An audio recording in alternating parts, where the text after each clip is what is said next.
اچھا یہ اکثر لوگ کہتے ہیں نا دنیا میں جو کچھ ہو رہا ہے وہ اللہ کی مرضی سے ہو رہا ہے. اللہ کی مرضی سے نہیں ہو رہا. دنیا میں جو کچھ ہو رہا ہے اللہ کی اجازت سے ہو رہا ہے. مرضی اس کی یہ نہیں ہے کہ نبیوں کو قتل کیا جائے. مرضی اس کی یہ نہیں ہے کہ لوگ برائی کے اندر مبتلا ہوں. ہاں اجازت دی ہوئی ہے کہ کام چوک کے رکھنا رکھو, آخرت میں پکڑوں گا. اور اگر میرے پیغمبروں کی اطاعت اختیار کرو گے آخرت میں جنت دوں گا. اجازت ہے, یہ نہیں ہوگا کہ اذان ہوئی ہے تم نماز نہیں پڑھتے تو زمین میں دزا دیے دو. نہیں, زمین نہیں تمہیں کھینچے گی. اذان ہوئی تمہارے آٹومیٹکلی نہ تم مسجد کی طرف قدم بڑھیں گے اور نہ کسی برائی کی طرف. تمہارا اپنا اختیار ہوگا. انا ہدیناہ السبیل اما شاکرا و اما کفورا. ہم نے ہدایت کا راستہ واضح کر دیا ہے, تمہاری مرضی ہے چاہے تو شکر گزاری کی روش اختیار کرو خواہ نہ شکری کی. تو یہ جو لوگ کہتے ہیں نا جی وہ جو کچھ ہو رہا ہے جی اللہ کی مرضی ہے نا جی, اللہ کا ہی فضل ہے نا جی. تو اس حوالے سے سورہ الزمر کی ایک آیت ہے جو مسئلہ تقدیر کے حوالے سے بڑی کریٹیکل ہے. کراس ریفرنس کے طور پہ میں یہاں پہ وہ کوٹ کر دیتا ہوں. بالکل سٹارٹ کے اندر سورہ الزمر کی آتی ہے, آیت نمبر ہے 7. ان تکفروا فان اللہ غنی عنکم. اگر تم اللہ کی ناشکری کی روش اختیار کرو گے تو یہ جان لو کہ اللہ بے پرواہ ہے. یہ نہیں ہے کہ تم نے نماز نہیں پڑھی تو اللہ کو کوئی ٹینشن ہو گئی ہے, جاؤ دفع ہو جاؤ. لیکن اس کا یہ بھی مطلب نہیں ہے کہ جو مرضی کرو اللہ کو فرق نہیں پڑتا. نہیں, ولا یرضی لعبادہ الکفر. لیکن اللہ راضی کبھی نہیں ہوگا کہ تم ناشکری کی روش اختیار کرو.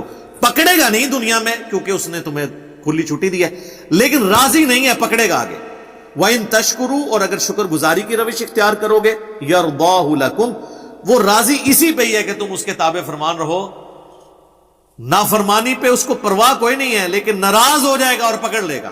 وَلَا تَزِرُ وَازِرَةٌ وِزْرَ أُخْرَى, اور یاد رکھنا کوئی بھی جان قیامت والے دن دوسرے کے گناہوں کا بوجھ نہیں اٹھائے گی.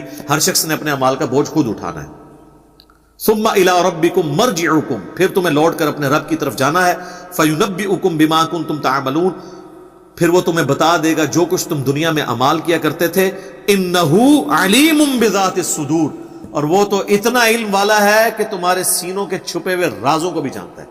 دنیا میں داڑھی سے پگڑی سے آپ عوام کو دھوکہ دے سکتے ہیں, اللہ کو نہیں دے سکتے. کہتے ہیں شکل کتنی نورانی, الٹا الٹا فراڈیا ہوتا ہے. شکل نورانی ہے, شکل نورانی, یہ کون جج کر سکتا ہے یار؟ چہروں سے کون ڈیسائیڈ کر سکتا ہے؟ ایک فرقے کا عالم ہے, اس کے اپنے فرقے والے کہتے ہیں نور برس رہا ہے, دوسرے کہہ رہے ہیں لعنت پئی ہوئی ہے. دنیا میں ہی آپ دیکھ لیں, کافر نہیں کہتا, مسلمان ہی کہتا ہے, کہتے ہیں نا جی.